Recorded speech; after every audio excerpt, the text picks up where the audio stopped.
Missouri Alliance for Freedom has attracted attention and controversy for how it pushes a conservative agenda through the Missouri General Assembly. And now the group's leader is talking about his organization's mission and focus. Ryan Johnson joins us next on another edition of Politically Speaking. 9, 8, 7, 6, 5, 4, 3, 2, 1. I think that is fair to As I say. say, hands to kiss and babies to shake. But I think my record speaks for itself. That's a really good question.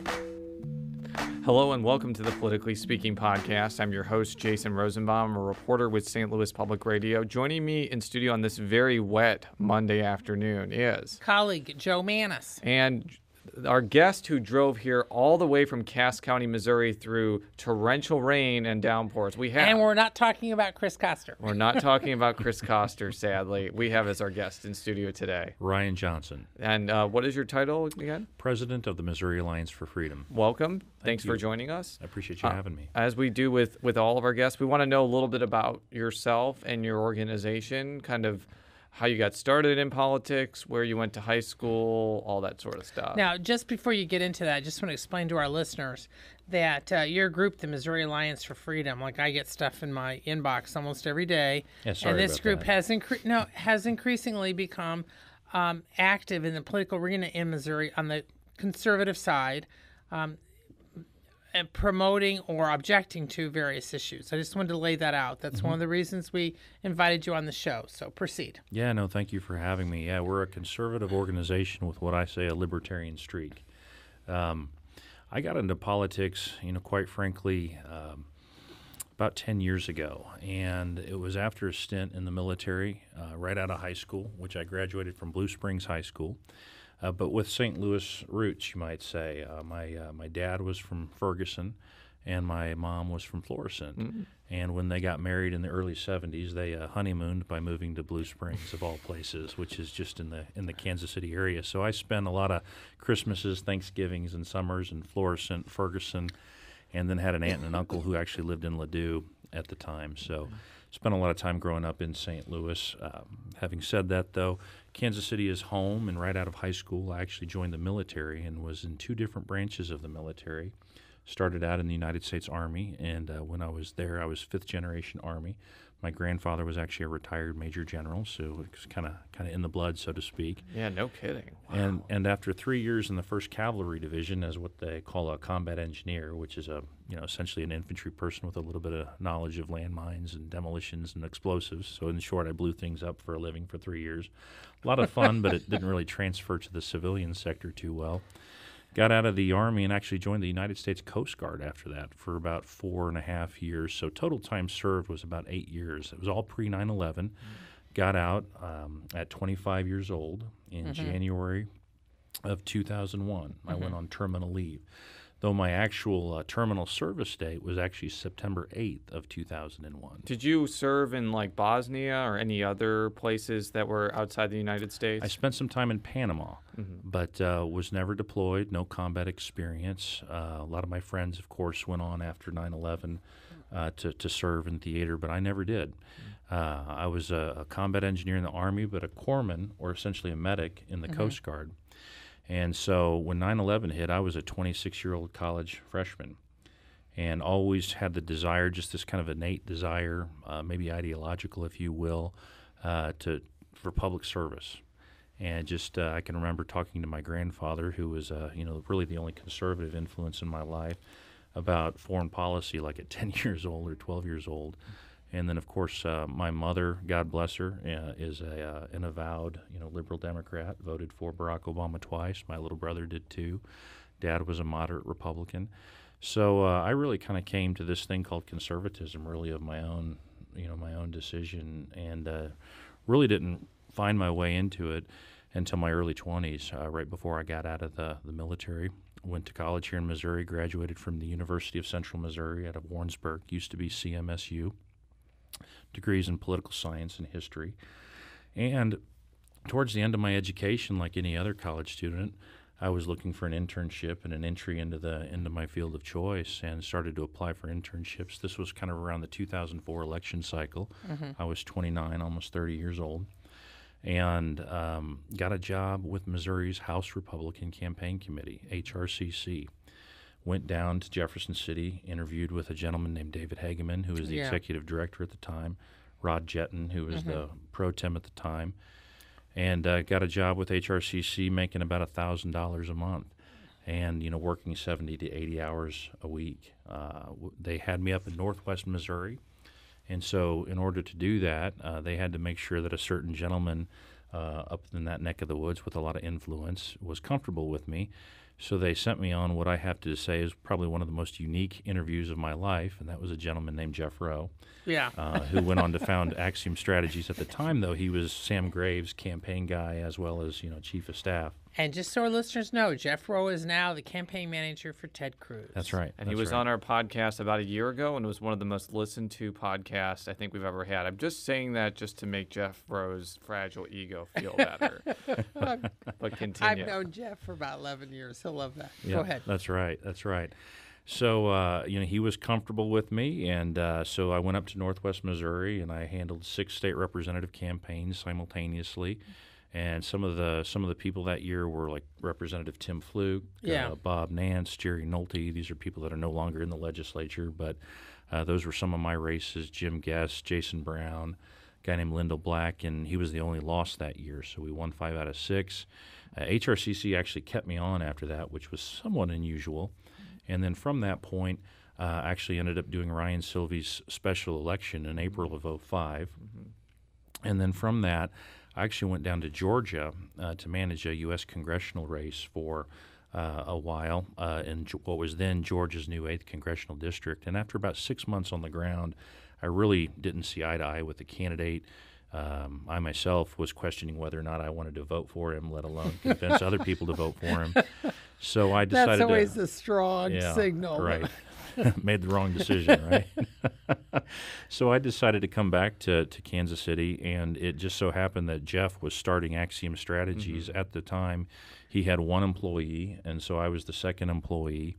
And that year in 2006, in the role of an associate at Axiom Strategies, I ended up managing Sandra Thomas's down-ballot race for state auditor. Oh, I remember that Yes, contest pretty yes. well. It was not one of Jeff Rowe's successes, but No. it was a tough year for any Democrat to be running statewide. Obviously, Claire McCaskill beat Jim Talent, and the auditor's race that year was kind of an afterthought. But I think that she kind of got caught under the wave, and also she faced an opponent, Susan Monty, who was able to self-finance quite a bit, and that probably didn't help matters at all. So.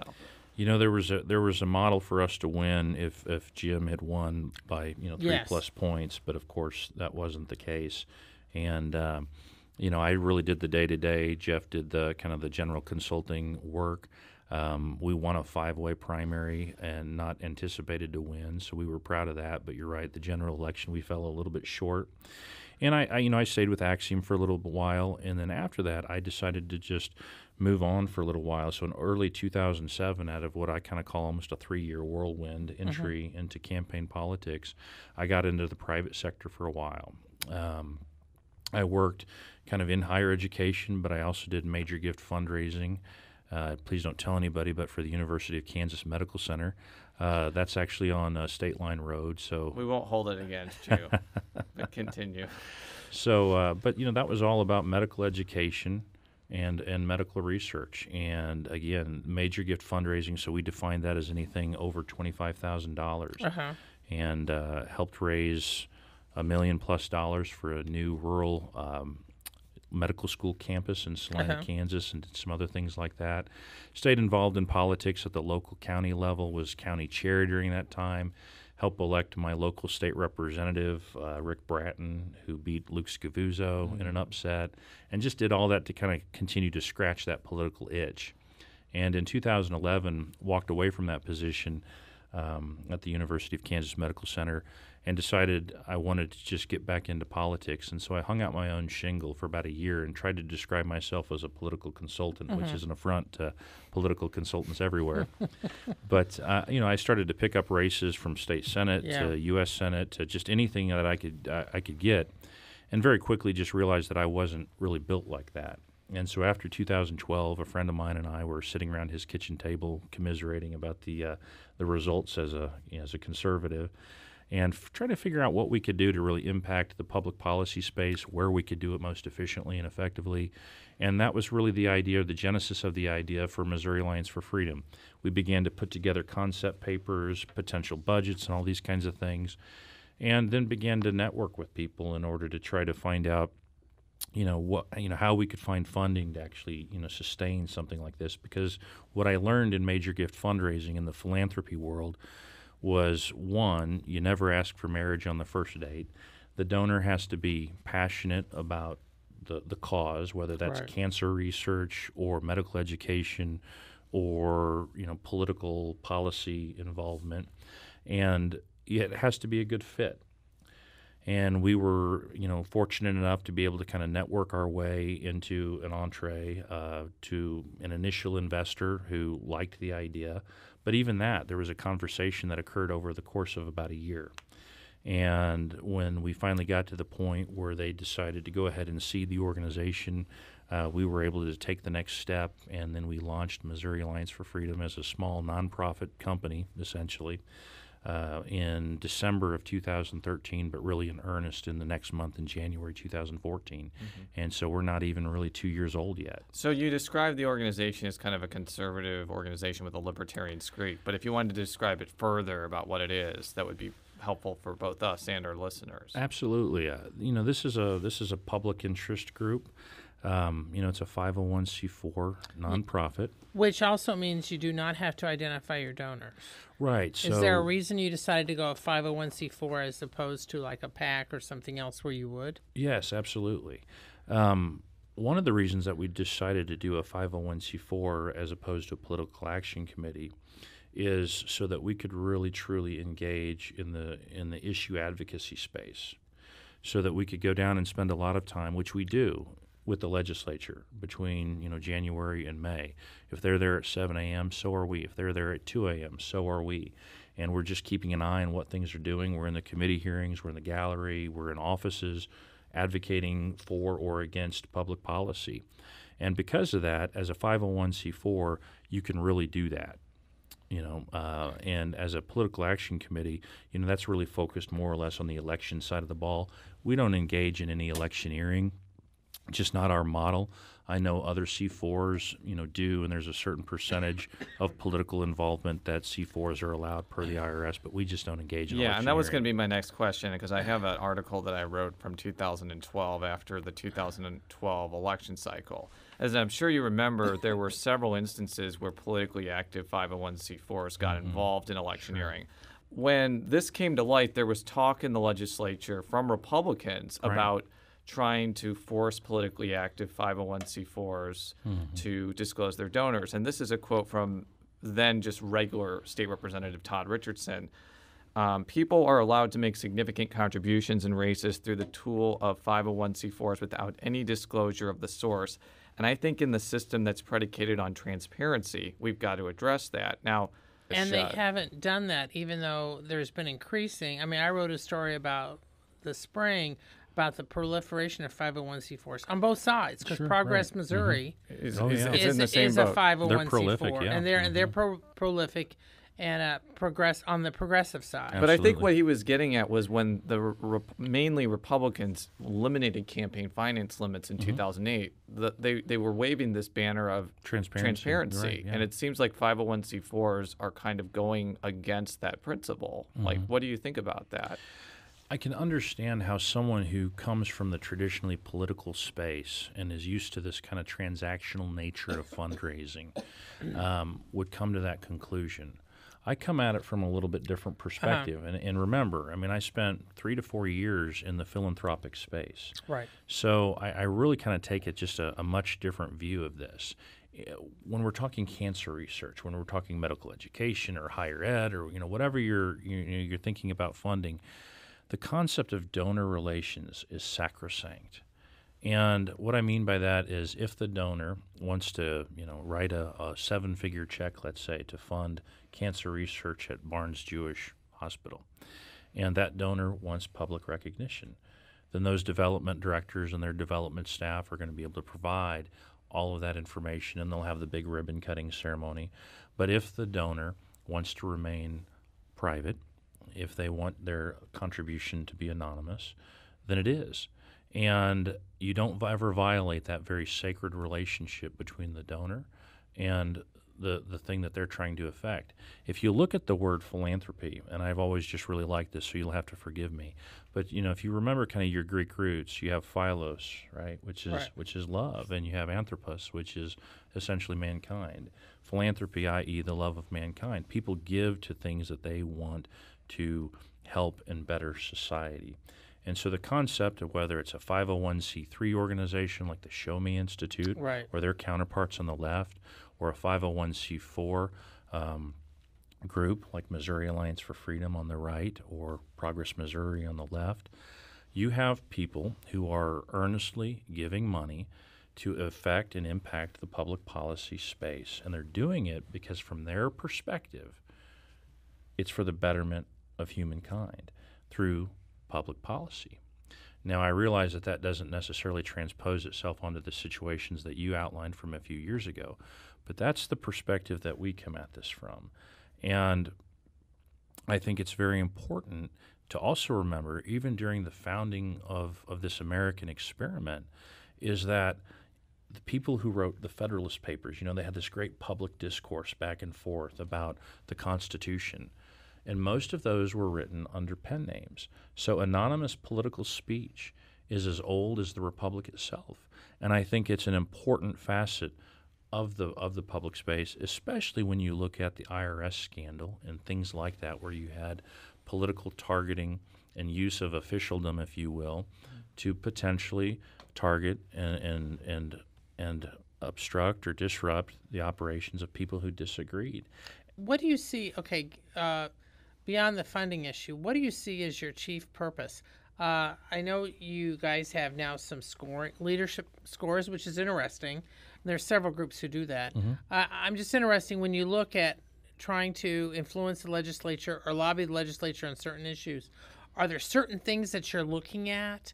And what do you see as your chief purpose? Do you see your group as being aligned at all with some of the Tea Party groups, which sort of started in 2009, 2010, although some of them aren't as active now? I'm just kind of interested how you kind of see your role. Yeah, no, I appreciate that. We view ourselves as an issue advocacy group, and we view ourselves as an accountability group. And so this is all about trying to hold the Missouri legislature accountable. And really, we've only engaged at the level of the Missouri legislature so far. And you will find Republican representatives in here who self-define as conservatives who did not do that well. And so just as a very quick story, I can remember being in rural Missouri in a rural district, speaking in front of a local Republican Party group who invited me to talk. Before I got to talk, the local state representative got to talk. This was in 2014. The local rep got up and touted gun rights, abortion and being pro-life and tax cuts. And then I got up and went through the scorecard. She got a D with us that year and just walked through how she voted and why she got a D with an organization like us, even though she had a reputation as being a very strong conservative. And, by the end of it, that representative was crumpling up our scorecard and throwing it at me in bright red and not very happy that I was there talking to her local group.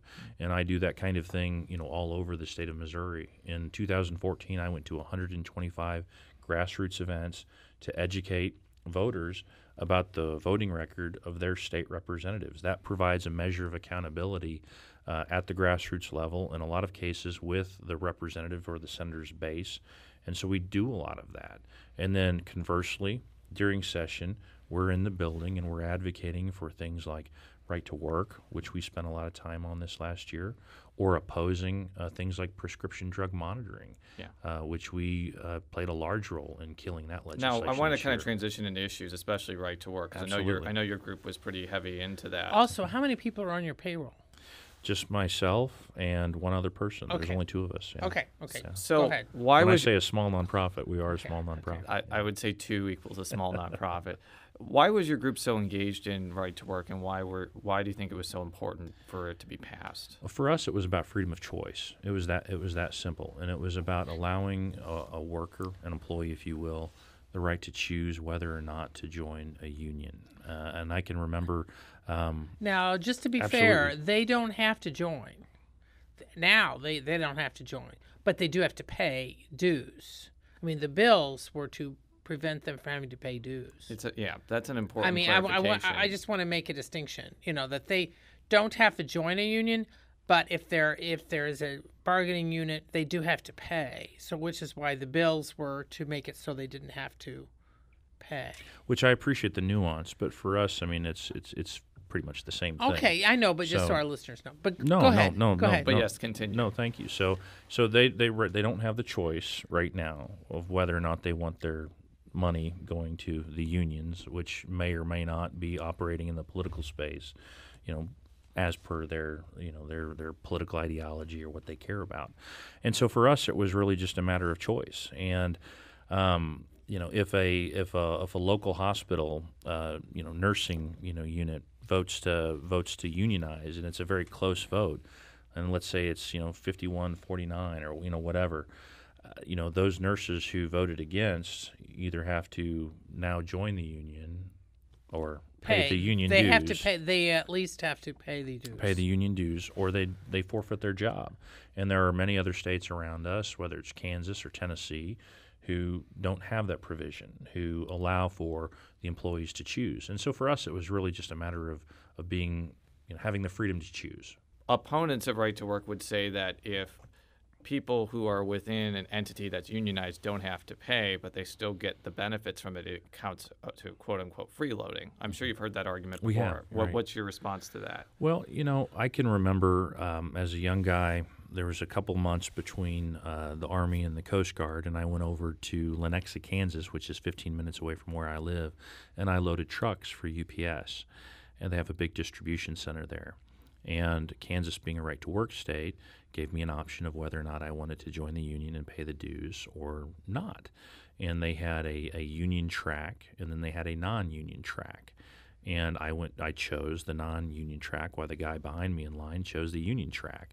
And the only difference is that I didn't receive the benefits of the collective bargaining union membership that my partner did, and that was quite frankly just a matter of choice. I opted out, and I didn't benefit from their negotiation. I negotiated my own deal, if you will, and I think that we could create that exact same system in Missouri. As our listeners know, right to work passed both chambers of the legislature. It did not get overridden because many Republicans in the Missouri House voted against it. And what I've noticed is your group has criticized some of those Republican members for making that determination. And I know that one of the people that voted against it, Representative Kathy Conway, at least on Facebook, has criticized your group, going back to the fundraising aspect, saying, all the money that comes to me from unions is disclosed in the Missouri Ethics Commission. None of it from your group is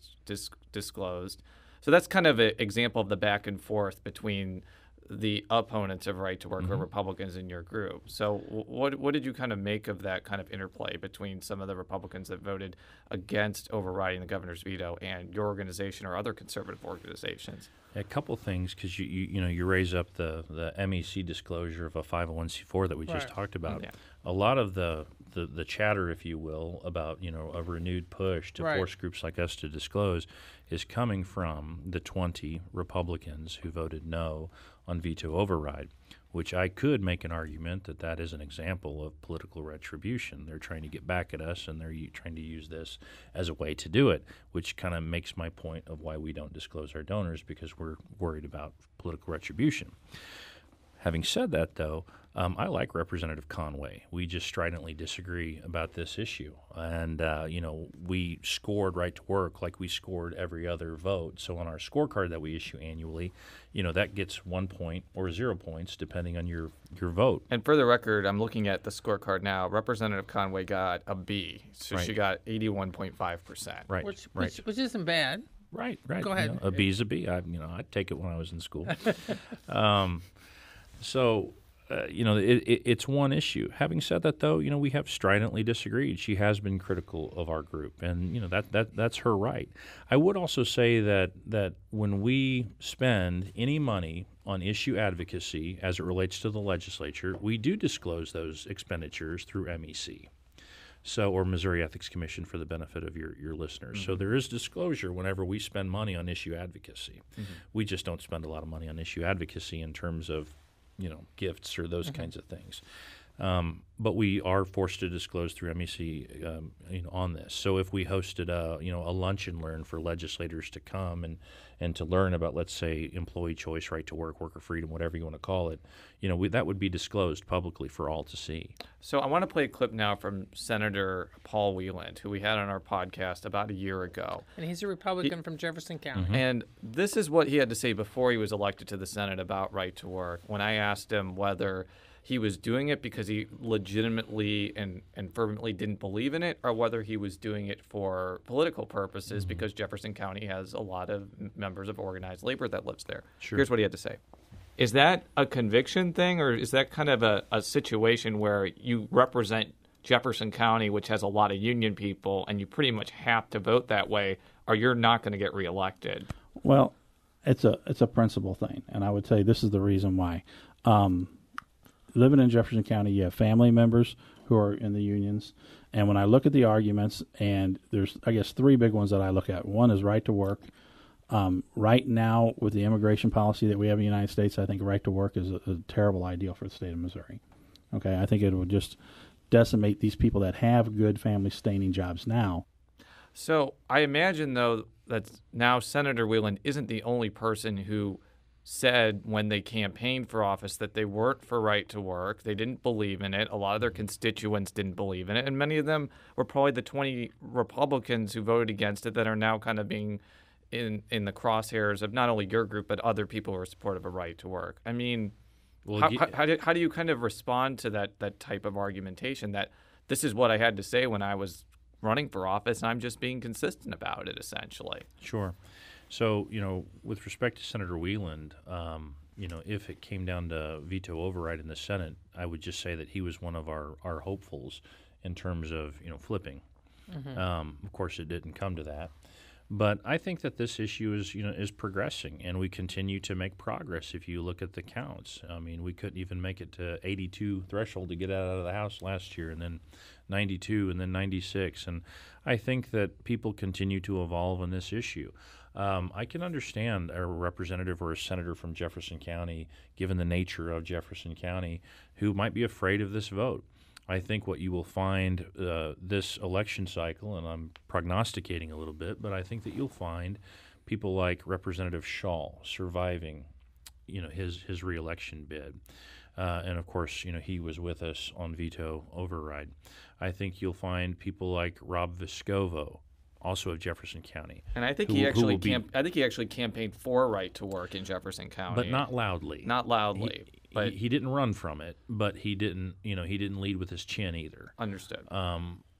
Having said that, he's been great on the issue for people like us, and I think that he will do just fine during re-election. And so you'll see that when people take a chance on this and survive, their challenges, if you will, when it comes to re-elect, I think you'll continue to see the progression. And we've always made the point, we continue to, that I think it's not a matter of when, it's not if anymore, but when Missouri becomes a right to work state. Now, the way you were talking, and other groups who are aligned with you on this have indicated this as well. Do you think right to work's even going to come up in 2016, or do you think they're going to wait until 2017 when they have a new legislature and a new governor? There's no consensus on that yet, I'll be honest. And we've had lots of conversations with groups like ours. Of course, we've been in contact with legislators around the state about the issue. I think that there is a chance we might see it again in 2016. I think what we would see is a modified version of the bill. Of course... What would be a modified version? Well, for instance, there was a criminal penalty associated with this, and you heard a lot about that from the 20 no votes. well, what if we took that? What if we took that criminal and made it a civil penalty? Would that make it more palatable to people like Kathy Conway? People have talked about the possibility of an opt-out provision and those kinds of things, and these are all just still in conversation stage right now. But I think there's a lot of openness to modifying the bill. And the question then becomes, if we modify the bill, can Speaker Richardson get to 109? If he can get to 109 and he passes it with 109, a modified version thereof, then it goes to the Senate, and we all know how Senator Ron Richard feels about this. He was very confident that he had the override votes, incredibly so. He probably wouldn't tell you that, but I will. So we feel good about that. Now, if it doesn't happen because the Speaker doesn't have 109 votes, I think there are other issues that we can move on to within the labor reform space. Maybe that's a paycheck protection or recertification, public sector union, and transparency and those kinds of things. So Now, are there other issues that your group is going to be advancing next session? absolutely. School choice is a big issue area for us. We like the idea of education savings accounts. I think you'll see a bill from Senator Ed Emery on that subject again. He had our bill last year, and he'll have it again this year. And I think after transfer failed, there's an opportunity to maybe come in and make the case that this could actually do something for those parents and kiddos who are stuck in failed school districts. How so exactly? And how would it work? Great question. So an education savings account is not really a voucher. It's similar, but the difference is the voucher is tied to the building, whereas the education savings account, and they've passed this in 5 states so far, Nevada most recently, Arizona, Florida, etc., where about 90%, roughly, depending on how the legislation is written, but about 90% of the state's piece of education that they spend per pupil would be deposited into an account that the parent has control over. And you get a specialized debit card that can only be used for educational purposes, so you can't take it to Applebee's or wherever. And it so far has produced really good results in Arizona and Florida. Now, it's too early to tell in states like Nevada, but they've also limited it to low income and disabled. In those states, Nevada is the closest one where they've done a more or less universal ESA program.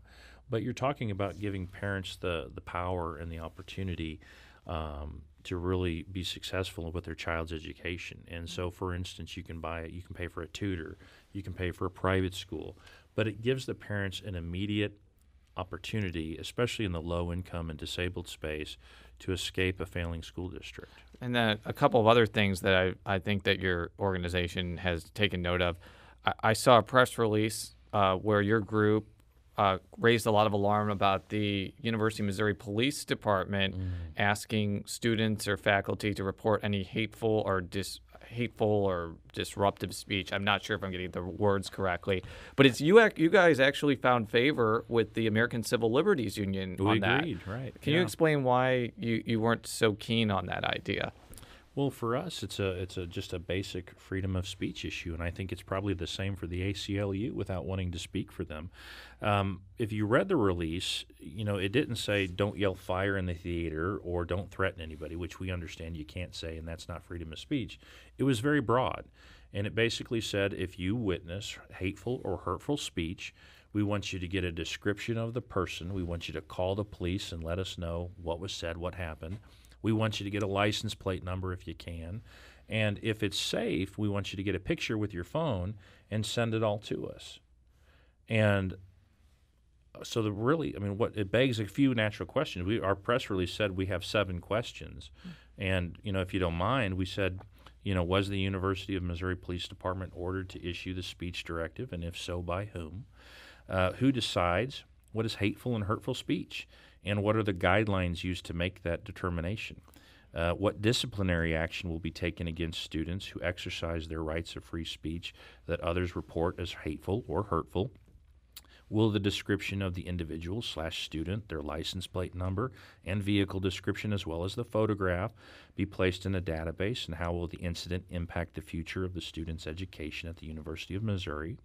Does this change the fundamental role of the University of Missouri Police Department from law enforcement to speech regulation? Is the University of Missouri concerned about the constitutional implications of the directive? And what actions have the department undertaken to date to enforce the directive? This is the reason why this They haven't answered it yet. I'm shocked about that. I think the reason it interested me was I actually was in Columbia in 2007 where there was a neo-Nazi march through town. And I would say that the message of the neo-Nazis was pretty hateful toward African Americans, people like me who are Jewish, people who have common sense, I would suppose. Catholics. Yeah, exactly, right. And, the city of Columbia allowed them to march because of freedom of speech. Like, they couldn't deny a parade permit to them just based on content. I believe that there's been Supreme Court cases on this. I just wonder, how the MUPD would have reacted if something like that occurred on campus today, where somebody who is really vile or hateful espouses those types of views on campus. I'm certainly not going to endorse them, but clearly if they fall within the realm of freedom of speech where they're not inciting violence or yelling fire in a crowded building, I'm not really sure what you can do about it, essentially. Right. Is that basically what you're trying to say? Well, they said at the end of their release that they reminded us that speech isn't a crime. Well, thank you for that. But in the same breath, they also said we can, if it's a student, report you to the Office of Student Conduct or something like that, and disciplinary action can be taken. For us, there's the old American axiom that I might not agree with what you say, but I'll defend your right to say it. And I don't know that we live by that too well anymore, just as society in general. To your point about the parade in 2007, what could you find more vile or more hateful? And I couldn't agree with you more. The whole point of the First Amendment, though, is no matter how hateful it is, they still have a right to say it, and as much as we might, find distaste with it. And it's frightening when an official governmental agency like a police department with guns and the ability to put you in jail makes a threat like this. And I will just say that there's a difference between organized speech like that and then yelling a racial slur in an intimidating way, which probably is not covered under the First Amendment. I want to make that 100% clear that you can't do that in an intimidating way to incite violence. That's right. But I'm talking about the example I just put forward. I'm not really sure what can be done. Right. So the other thing that I wanted to touch on briefly is in the last, 12 to 24 hours, there's been a lot of chatter about whether Syrian refugees should be allowed within borders. There's been a number of state governors who have sounded off on this. Joe, I'm not really sure what power a state has to really block refugees. I think it's more of a federal initiative. Yes, it is. And I don't want to, extend our time too much, but the bottom line is, it's really so far the United States has not allowed in too many Syrians. There's been some pressure before the tragic incidents in Paris to increase that number, but that really hasn't. I was reading some stuff before the show. There aren't that many that have been allowed in without sponsors. Now, but that said, the governor's sending the statement does at least send a signal to the federal government that we're not with you on this. And the lieutenant governor of Missouri, Peter Kinder, just told Jay Nixon not to do it. And I know your group has been critical of the whole idea.